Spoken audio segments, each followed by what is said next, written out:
이번엔 국내외 이슈 진단을 통해 시장 흐름을 예측해보는 증시저격 시간입니다. 도움 말씀에 김우식 와우넷 파트너 나와 계십니다. 안녕하십니까? 네, 안녕하십니까? 네, 지난주 미국 증시 급등했고요. 코스피 역시 1년 만에 2,600선을 재탈환했습니다. 네. 기분 좋은 소식들이 많이 들리는 것 같은데 한 주 동안 시장 평가해 주시죠. 예, 시장이 굉장히 강하네요. 좋습니다.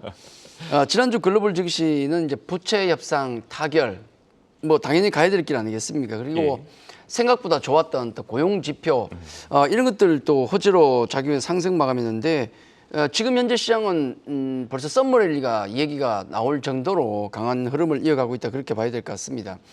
지난주 중국의 5월 제조업 지표라든지 그리고 미국의 ISM 제조업 지수 같은 경우는 모두 부진했거든요. 해서 경기 침체에 대한 우려가 여전하구나라고 생각할 수 있겠지만은 고용 지표가 잘 나와버렸고 거기다 부채 협상 타결 또 연준의 금리 동결 우세 분위기 아니겠습니까? 이런 게 호재로 작용하면서 미국 3대 지수 모두 고른 상승, 2% 전후의 고른 상승을 보였다 그렇게 정리할 수 있겠습니다. 한 주간 테슬라라든지 아마존, 메타 등등의 빅테크주도 미국에서 굉장히 강세였지만은 그것도 강세였지만은 여러 가지 호재들 앞서 말씀드렸던 부채 협상, 금리 동결 우세, 고용 지표 뭐 관련된 것들 등등해서 경기 막판에 이제 금요일 같은 경우는 미국 시장에 있어서 그동안 강했던 쪽은 조금 쉬는 모습도 보였지만은 그동안 좀 쉬었던 경기 민감주들이 급등하면서 다우지수가 2% 올라갔다는 게 아마 가장 큰 특징이 아니었을까. 주 후반의 특징이었다 그렇게 정리가 되겠습니다. 예.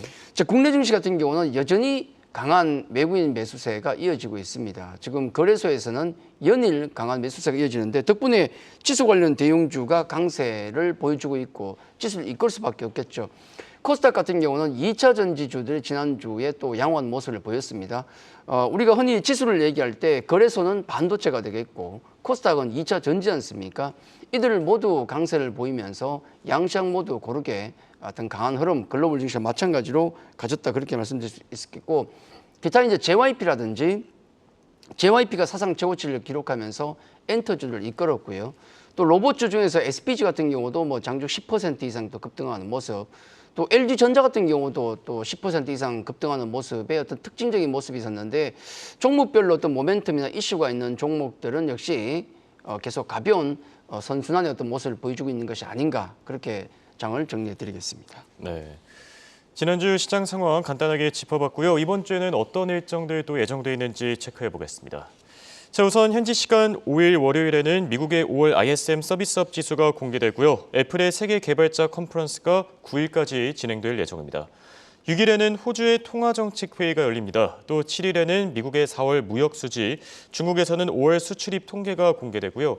6월 8일은 한국의 선물옵션 만기일입니다. 끝으로 9일에는 이 코스피 200과 코스닥 150 정기 변경과 함께 중국의 5월 CPI와 PPI가 공개될 예정입니다. 자, 한 주간의 일정들 간단하게 체크해봤습니다. 이번 주는 어떤 부분이 좀 중요할까요? 네, 한산합니다. 비교적 이번 주는 큰 이벤트나 이슈는 없다라고 볼 수 있는데 다음 주에 이제 FOMC 회의를 앞두고 있어서 그런지 좀 한산한 분위기입니다. 뭐 부채 협상도 끝났고 하기 때문에 강한 이벤트가 없는데 이제 FOMC 회의를 앞둔 한 주 앞두고 있기 때문에 큰 건 없다는 말씀 한번 드리겠고 부채 협상 종결, 금리 뭐 인상 관련해서 계속 얘기 나왔지만은 이것도 영향력이 약화가 됐지 않습니까? 거기다 러시아 전쟁도 큰 변화가 없습니다. 그래서 남아있는 것은 이제 하반기에 아마 경기와 관련된 변수가 아닐까 그렇게 봐야 될 것 같습니다. 그래서 이번 주에도 경기 관련 변수들이 있으니까 미국, 중국 서비스업 지수, 그다음에 미중 수출 동향 이 정도가 있겠고요. 그 외에 나머지는 우리나라 쪽을 보면 선물옵션 만기일이 있고 코스피 200과 150 정기 변경 이 정도 일정입니다. 그 외에 보면 이제 애플의 행사가 있죠. 세계 개발자 컨퍼런스가 이제 진행이 되는데 여기에서 우리가 제일 기대하는 것은 이제 MR 헤드셋이 되겠습니다. 바로 직전에 지금 메타에서 또 새로운 제품을 발표했었는데 예. 가격이 $500거든요. 근데 이번에 지금 애플에서 나오는 제품은 약 $3,000니까 우리 돈으로 한 400만 원입니다. 가격이 꽤 세죠. 과연 얼마나 우리 기대에 충족시킬지 그 부분이 포인트가 되겠고 그리고 또 오픈 AI의 또 CEO 요즘 뭐 AI 관련해서 굉장히 엄청난 반향을 일으키고 있지 않습니까? 그래서 오픈 AI의 CEO가 9일 방한해서 국내에서 또 대담이 있습니다. 관련된 또 인공지능 관련주들이 어떤 모습을 보일지 이런 것들이 작은 포인트가 아닐까 그렇게 말씀을 드리겠습니다. 네. 최근 증시를 보면은 좋은 이야기들이 계속 나오는 것 같습니다. 네. 골디락스, 서머랠리. 이번 주는 어떻게 보십니까? 네, 뭐 누구나 강세장을 예상할 수밖에 없는 어떤 흐름이 아닌가라는 생각이 듭니다. 우리 아마 기억하실 겁니다. 지금 뭐 서머랠리나 또 서머랠리 얘기도 나오지만은 지수 3천 얘기도 지금 나오고 있거든요. 근데 뭐 2,600이니까 나오는 거 이상할 것 없습니다. 예, 그렇죠. 물론 분위기는 그런데 우리 기억을 한번 더듬어 보십시오. 우리 1월 초만 해도 그리고 작년 12월 말만 해도 원래 시장 전략 후강을 받지 않습니까? 얘기를 많이 했잖아요. 그리고 또 5월 접어들면서 또 세린메이라고 뭐 5월엔 팔아야 된다 이런 계절적인 얘기도 많이 했었는데 그리고 상반기 진행되면서 얼마나 많은 이슈들이 있었습니까? 뭐 인플레이션, 금리, 부채 협상, 경기 침체, 러시아 전쟁 등등이 있었는데 그럼에도 불구하고 시장은 지금 강하게 흘러가고 있습니다. 그래서 뭐 제가 말씀드리고 싶은 것은 시장이 강할 때는 시장 전망은 당연히 강합니다. 시장이 약할 때는 전망이 약할 수밖에 없거든요. 그러려니 하고 넘기시는 게 좋지 않을까 말씀드리겠고 제가 이제 말씀드리고 싶은 것은 우리 일봉 차트 잠깐 보면서 몇 가지만 좀 말씀을 좀 드리겠습니다. 일봉 차트를 보시면은 추세선 그러니까 전체 흐름 자체가 아래쪽으로 녹색선이 추세선이거든요. 예. 아래쪽으로 내려오다가 작년 12월부터 이렇게 우상향하는 모습을 볼 수가 있습니다.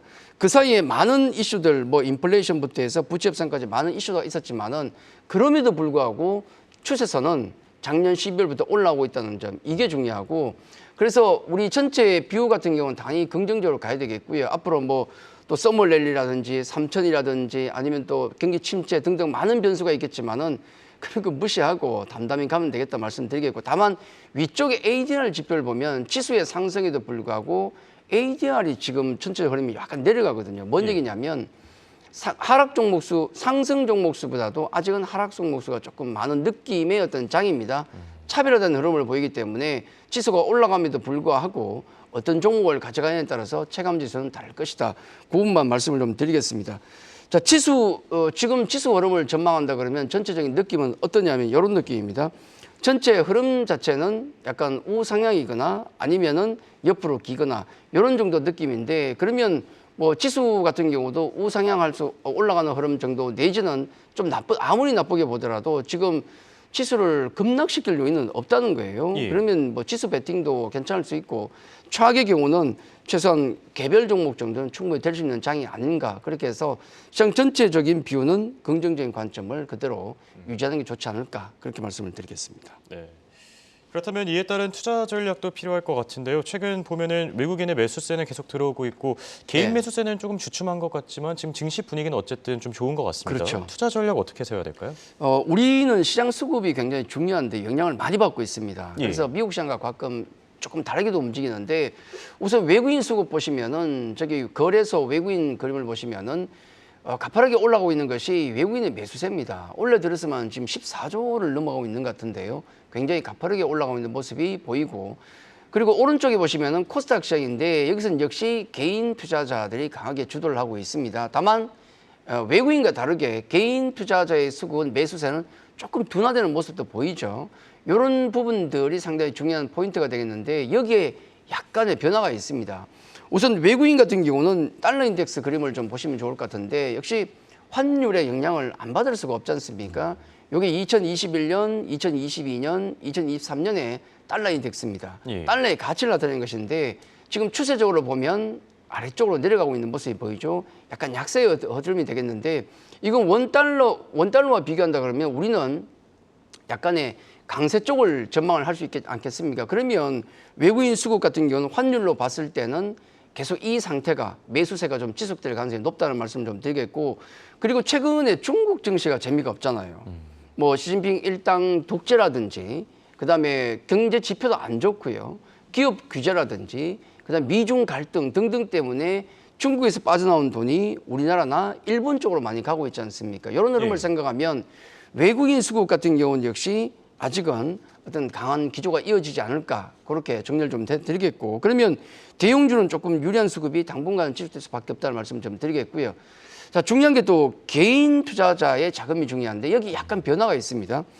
고객예탁금과 신용 그림을 잠깐 본다 그러면은 고객예탁금의 추이가 굉장히 좀 예전 우리 2020년부터 해서 지금까지 상당한 변화가 좀 있습니다. 뭐냐면 고객예탁금 같은 경우는 2020년에 30조 정도였다가 우리 증시를 강하게 이끌었던 그 한 해 동안 77조까지 올라갔었거든요.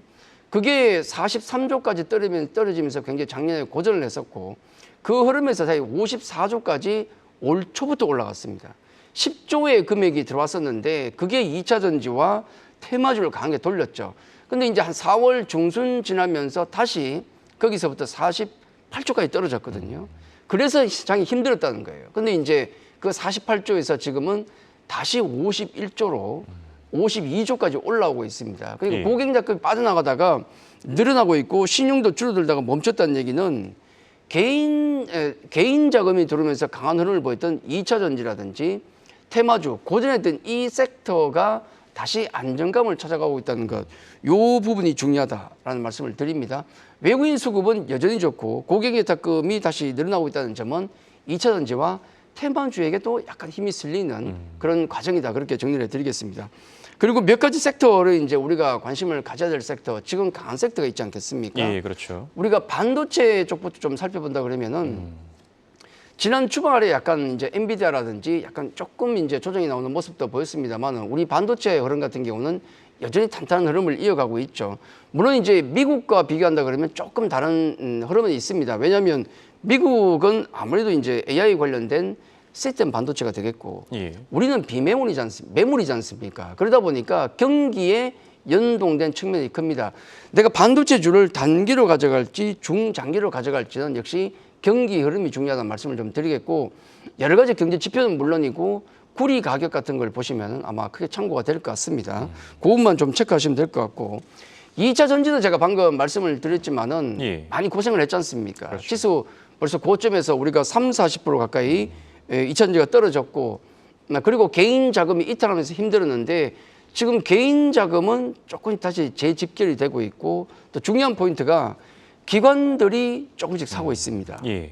그리고 가격에 대한 논란이 많았었는데 우리가 2차 전지 성장성이라든지 그다음에 또 뭐 실적이라든지 여기에 의문은 없는데 문제는 비쌌다는 게 문제죠. 그러면 가격이 이미 30~40% 떨어졌으면 거기도 충족이 됩니다. 그래서 지금부터 해서는 물론 예전과 같은 폭등세는 없겠지만은 아마 2차 전지 같은 경우도 관심권에 들 필요가 있다는 말씀을 좀 드리겠고 또 우리 시장을 강하게 이끌고 있는 틈새 종목으로 본다 그러면은 엔터주를 뺄 수가 없습니다. JYP 엔터가 여전히 강한 신고가를 내고 있습니다. 엄청난 상승세를 보여주고 있는데 지금 컴백하는 스트레이키즈 같은 경우가 선주문 양이 무려 500만 장을 넘기고 있습니다. 근데 이건 스트레이키즈뿐만 아니라 최근에 컴백했던 뭐 세븐틴이라든지 예. 걸그룹들을 보면 모두 사상 최대의 앨범 판매량을 기록하고 있다는 것. 이것은 K-팝이 지금은 구조적인 성장을 하고 있다는 강한 증거가 되죠. 예. 거기다가 지금 콘서트 같은 규모도 엄청나게 커지고 있습니다. 주말에 블랙핑크 콘서트가 또 난리더라고요. 엄청난 규모로 나오고 있기 때문에 섹터 자체의 성장세는 강하다는 측면을 생각해야 되겠고 다만 이제 일부 종목들 같은 경우는 몇 가지 노이즈가 발생하면서 또 노이즈 때문에 조정이 나오는데 이런 노이즈 때문에 조정 나오는 것은 섹터의 어떤 강한 성장세를 보면 역시 매수의 기회가 되지 않을까 그렇게 정리를 좀 해드리겠고 예. 또 하나 이제 또 핫한 게 앞서도 말씀드렸던 인공지능 로봇 관련주 관심이 많지 않습니까? 예. 인공지능 관련해서는 이제 뭐 산업으로의 성장을 하고 있지만 우리 국내로 놓고 봤을 때는 아직은 좀 섹터보다는 테마의 성격이 강하기 때문에 좀 아쉬운 측면은 좀 있고 다만 로봇 관련주 같은 경우는 이제 돈을 버는 단계로 이미 들어가는 것 같습니다. 협동 로봇이라든지 이런 부분은 이미 들어가고 있죠. 아마 로봇 관심 많으신 분들은 두 가지 관점 접근하시면 될 것 같은데 로봇주에 대한 투자 방법은 두 가지입니다. 간단하죠. 뭐냐면 첫 번째는 로봇 시장에서 1등 할 수 있는 회사를 매수하는 것. 뭐 당연한 것 아니겠습니까?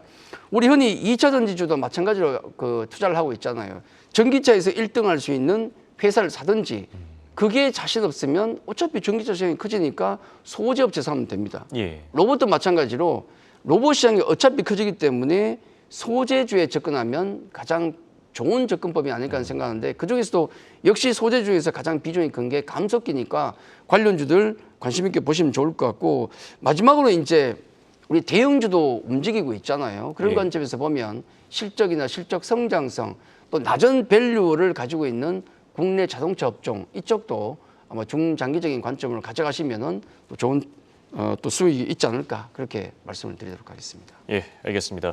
지금까지 도움 말씀에 김무식 와운앱 파트너였습니다. 감사합니다.